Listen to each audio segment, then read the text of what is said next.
ಏನ್ ಹೇಳಿ ಸರ್, ಮೈಯೆಲ್ಲ ಜುಮ್ ಅನ್ನತ್ತೆ ನೋಡ್ತಾ ಇದ್ರೆ ಫಿಲಮ್ನ. ಮೂವಿ ಮಾಡಿದ್ರೆ ಹಿಂಗೆ ಮಾಡಬೇಕು. ಬರ್ಕೊಡ್ತೀನಿ ಸರ್, ಬಾಂಡ್ ಪೇಪರ್ ಬರ್ಕೊಡ್ತೀನಿ, 100% ಗ್ಯಾರಂಟಿ ಓಡುತ್ತೆ.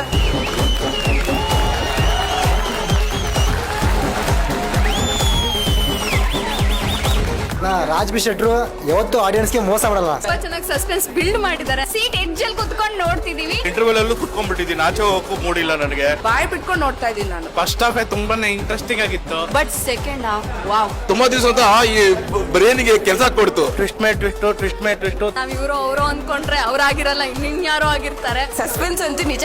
ನೆಕ್ಸ್ಟ್ ಏನಾಗುತ್ತೆ ಅಂತ ತುಂಬಾ ಕ್ಯೂರಿಯಾಸಿಟಿ ಆಗುತ್ತೆ. ರಾಜ್ ಬಿ ಶೆಟ್ರು ನೋಡ್ಬೇಕು ಅಂತ ಬಂದಿದ್ವಿ, ಬಟ್ ಅಲ್ದ್ರೂ ಒಬ್ಬನ ವಿಲನ್ ಅಡಗಿಟ್ಟವ್ರಲ್ಲ. Villain acting peaks. ವಿಲನ್ ಮಾತ್ರ ಅನ್ಎಕ್ಸ್ಪೆಕ್ಟೆಡ್. ಆ ವಿಲನ್ ಮಾಡೋನಲ್ಲ ಕೆಲಸ ಮಾತ್ರ ಬೆಂಕಿ. ಬಟ್ ಆ ವಿಲನ್ ನೋಡ್ಬೇಕು ಅಂದ್ರೆ ಈ ಮೂವಿ ನೋಡ್ಲೇಬೇಕು. ಹೇಳಿದ್ರೆ ಚೆನ್ನಾಗಿರಲ್ಲ, ಬಂದ್ ನೋಡಿ ಥಿಯೇಟರ್ಗೆ. ತುಂಬಾ ದಿನ ಆದ್ಮೇಲೆ ಈ ತರದೊಂದು ಕನ್ನಡ ಸಿನಿಮಾ ಬಂದಿದೆ. ಲಾಸ್ಟ್ ಅಂತೂ ತುಂಬಾ ಚೆನ್ನಾಗಿದೆ. Climax number 1. ಕಾಸು ಕೊಟ್ಟಿದ್ದಕ್ಕೂ ಬ್ಲಾಕ್ ಬಸ್ಟರ್ ಸರ್. ಕಂಟೆಂಟ್ ಇಲ್ಲ ಅಂತೀರಾ, ಒಳಗಡೆ ಕಂಟೆಂಟ್ ಇದೆ. ಪ್ಲೀಸ್ ಬನ್ನಿ. ಒಂದು ಗೆಲ್ಲುವಂತ ಕನ್ನಡ ಸಿನಿಮಾ ಬಂದಿದೆ, ಎಲ್ಲರೂ ಬಂದು ಗೆಲ್ಲಿಸಿ.